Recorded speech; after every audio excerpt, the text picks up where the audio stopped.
Welcome back. So you guys are in the process of creating a video about the physics of a sports action. And you've chosen your sports action, and now we're ready to go through and do some analysis of the motion and the forces that are involved with that sports action so that you can calculate out how much force, how much velocity, how far the ball is going, all of those fun things. So to help you with that, we are going to work through some sample calculations for hitting a softball. Now, I've chosen hitting a softball because it has all of the different parts. There's a good projectile motion, there's a nice force, et cetera, et cetera.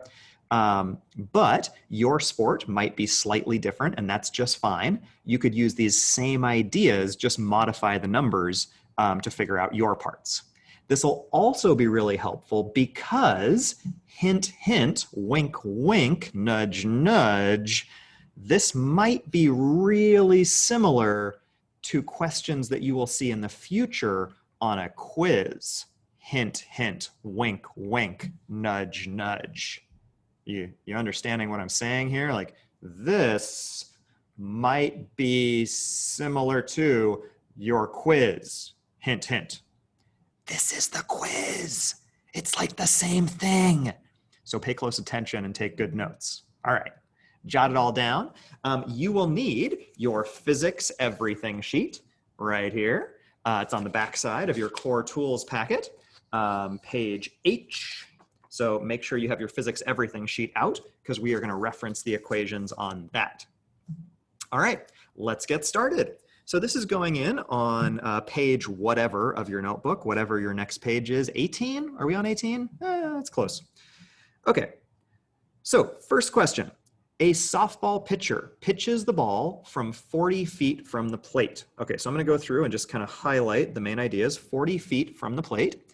The ball gets to the plate in 0.4 seconds.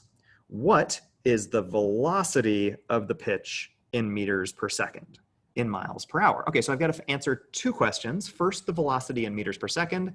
Second, the velocity in miles per hour. All right, so I'm going to do that by starting by identifying my needs and my givens. So I need velocity, right? And specifically the velocity of the pitch. I am given two values. First, I'm given 40 feet. And feet, I know, is a measure of distance. And I'm also given a time of 0.4 seconds.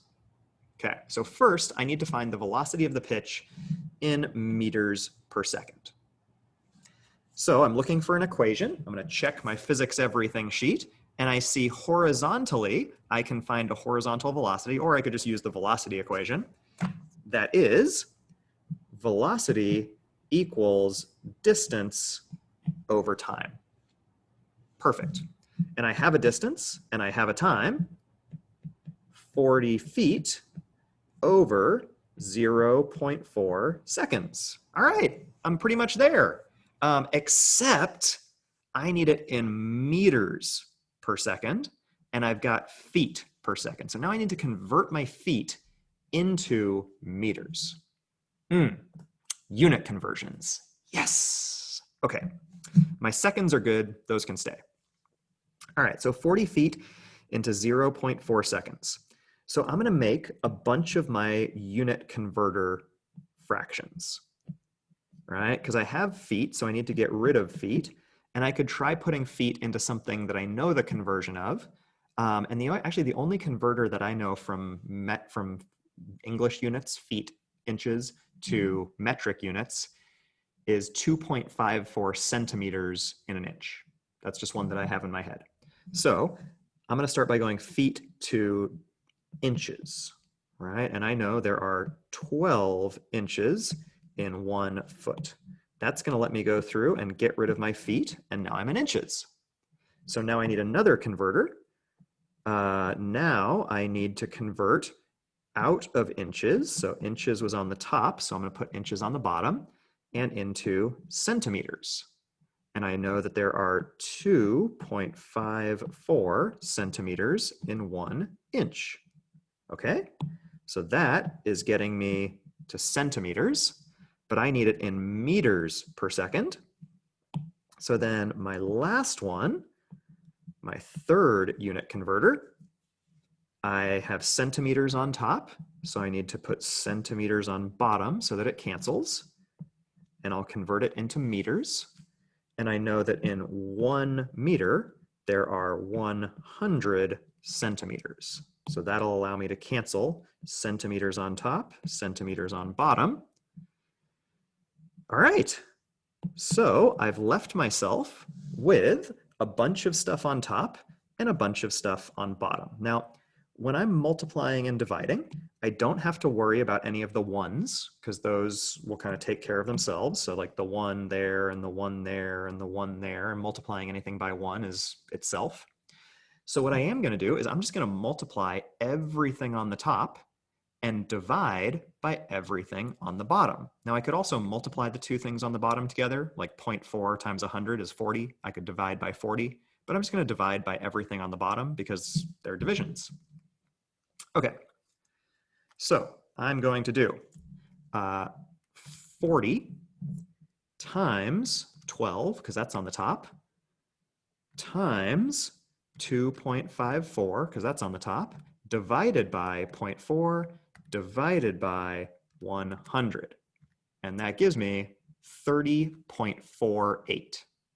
So my answer here is 30.48 meters per second. Now, if I were saying this, I probably wouldn't say 30.48, right? I'd probably just say 30 meters per second, right? I'm rounding to 2 digits because the numbers that I were given only had 2 digits in them anyway. Actually, the seconds only has 1 digit, and 30 is a single digit, 30. So that's still good. So I'd round it to 30, but I'm going to keep that 30.48 for future problems. Okay, so that's the first part. Meters per second, check. How about in miles per hour? Okay, so same deal. I'm going to start the same way because it's the same question, right? It's still a velocity. So I'm still going to start with velocity equals distance over time, which equals 40 feet in 0.4 seconds. And once again, I'm going to have my unit converters. So for my unit converters, I need to go from feet into miles, right? Feet was my unit of distance, and I need it in miles. So I'm going to start by putting feet on the bottom, and then how many feet go into a mile? This is going to be miles on top. I know that in 1 mile, there are 5,280 feet. Those kind of numbers are the reason that we like the metric system, because 100 is a heck of a lot easier to remember than 5,280, or 1,000 is easier to remember, but it's 5,280 feet in a mile, so we'll deal with that. Okay, so that gets rid of my feet, gets rid of my feet. Then I'm left with miles per second, but I need miles per hour, so now I got to take my seconds and convert it into hours. I don't know off the top of my head seconds in an hour, but I do know seconds in a minute. So I'm going to do seconds on top, minutes on the bottom, so that the seconds will cancel. And I know that there are 60 seconds in 1 minute. So that allows me to go seconds on top and bottom, cancel. Then, same deal, I have minutes on the bottom, so I need minutes on the top to cancel in an hour. That'll give me 60 minutes in an hour, canceling minutes, minutes, and I'm left with miles on the top, hours on the bottom, or miles per hour. Perfect. Okay, so now I do the same, multiply the tops, divide by the bottoms. That's going to be 40 times, also on the top is 60, times 60, divided by 0.4, divided by 5,280, because that's also on the bottom. So I'm dividing by that. And that gives me 68 0.18181818.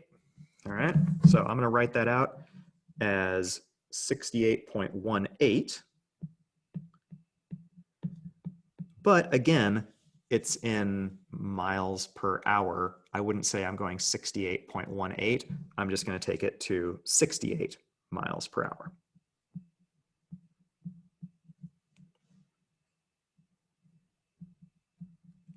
Cool. All right. So the question was, what's the velocity in meters per second and in miles per hour?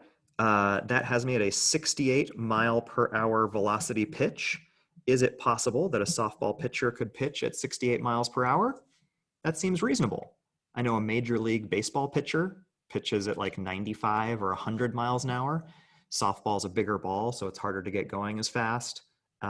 So that makes sense that it'd be a little bit slower, but 68 seems in the realm of possible. Cool. All right, so I am happy with those values. Let's shift on and do number 2. The batter swings her bat 1.5 meters in 0.1 seconds. How fast is her bat speed in meters per second? Okay, so it's asking for bat speed. Bat speed is a speed, which is like a velocity, but the direction doesn't matter. So I'm going to say I need the velocity again, or speed. I'm given, in this one, 1.5 meters, 0.1 seconds. 0.1 seconds. Okay, so 1.5 meters, if I check my physics everything sheet, meters is a unit of distance. Seconds is a unit of time. Now I need an equation that relates velocity, distance, and time. Oh, look, I had one.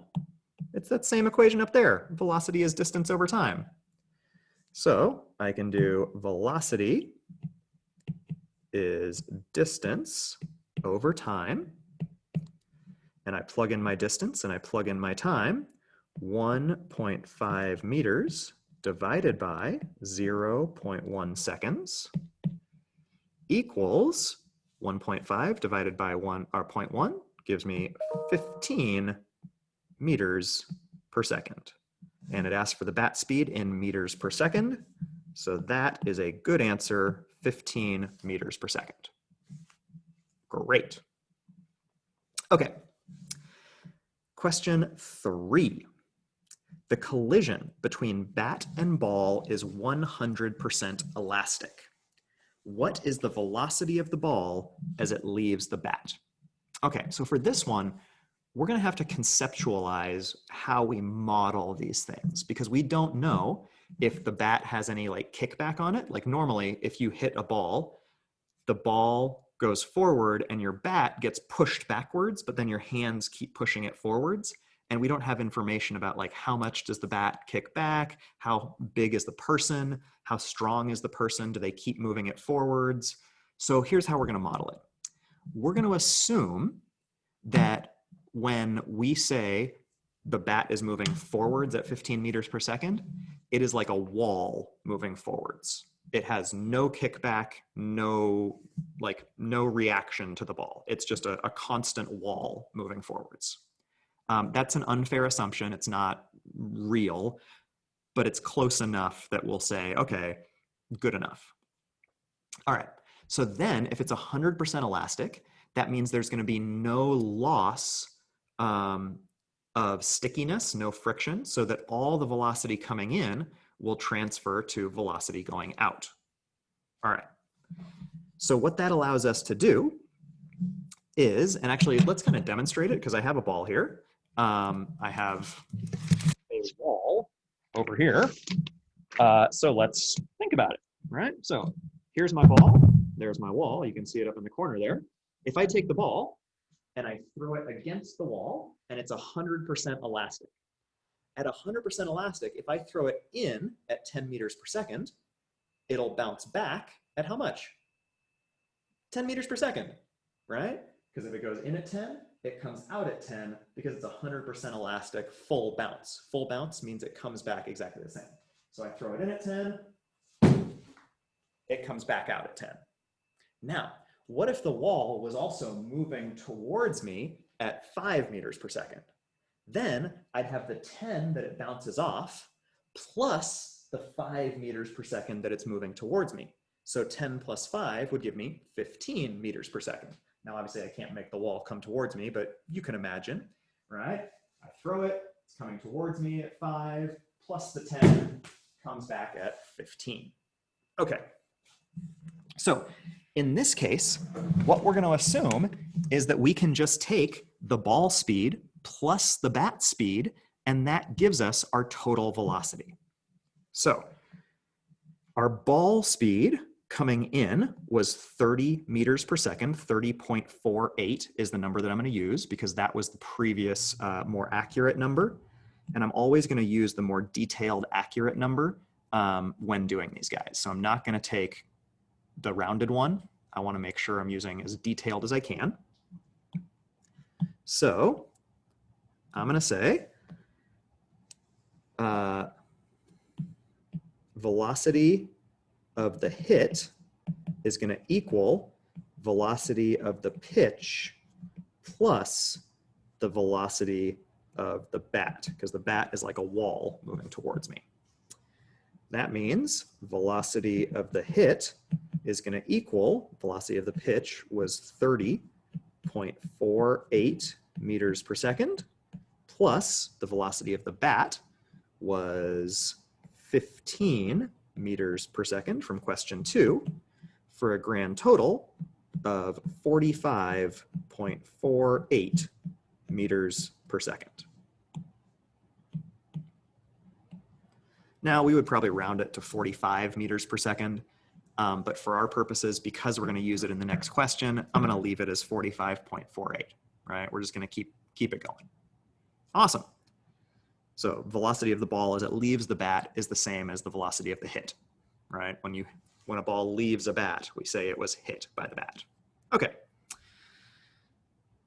So if the ball is traveling at a 45-degree angle, what are the horizontal and vertical components to velocity? Okay, so I'm going to start with this one by drawing a diagram, because I know that the ball is now leaving the bat at 45.48 meters per second, and now I know that it's leaving at a 45-degree angle. So I'm going to draw out, here is my hit. It's coming out like that. It's a vector, okay? And the length of that is 45.48 meters per second. And then I also know that the angle that it's coming off the ground there is 45 degrees. And I'm asked for the horizontal and the vertical components to velocity. So let me sketch that out. That would be along here and along here. So I'm asked the horizontal component would be that part. The vertical component would be that part. This would be the velocity vertical.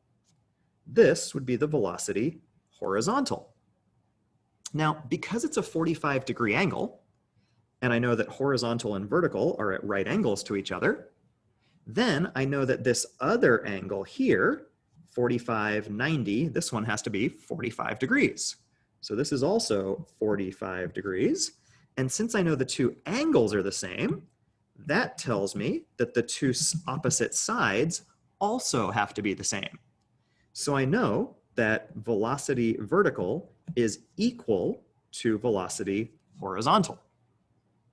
So I just have to solve for one of them. And I can do that using the Pythagorean theorem. So I'm going to say velocity vertical equals velocity horizontal, and I'm just going to call them both x, right? An unknown value. Okay. So I could say velocity vertical squared plus velocity horizontal squared equals the hypotenuse squared, c squared, which is 45.48 meters per second squared. Now, since I'd say velocity vertical and velocity horizontal are the same, I'll replace them both with x's. I could replace them both with any number or any variable if I wanted, n's or just v's, whatever. But I chose x. So x squared plus x squared equals 45.48 squared. I'm going to do the math on that one. 45.48 squared is 2068.43. 68.43 meters squared per second squared. Okay. Now, x squared plus x squared. This one just gets back to like basic algebra. If I have apple plus apple, I have 2 apples. If I have x squared plus x squared, I have 2x squared. So x squared plus x squared becomes 2x squared equals 2068.43. To get x squared by itself, I'm going to divide both sides by 2. And I'm going to get over here, I'm going to shift sides. I get x squared equals 2068.43 divided by 2 is 1034.22. All right. And then to get x by itself, I got to get rid of that square root. So I'm going to do a square root there and a square root there. So I'm going to take the square root of that value and find x equals 32.16 meters per second. And 32.16 meters per second is equal to velocity vertical, which is equal to velocity horizontal. So remember, velocity vertical and velocity horizontal were the same. We set them equal to x. And now I can say those are my answers for the velocity vertical and horizontal components. Okay, so math-wise, the area where people always get stuck is this 2x squared part. For whatever reason, people always seem to want to do a square root right here and a square root first, and then they end up back with 45.48, and then they do the 2 part at the end. That's not right. You got to add the 2x squareds and then divide by 2, and then you can take the square root. You can't take the square root until you add the 2x squareds and get rid of the 2. Okay? Because otherwise you end up with an answer of like 22, 22 and a half, and that's not it. Okay? So make sure you add the 2x squareds and then deal with that 2 first. Okay. So now I have horizontal and vertical components of velocity. And we are going to pause there and pick up part 2 in just a second.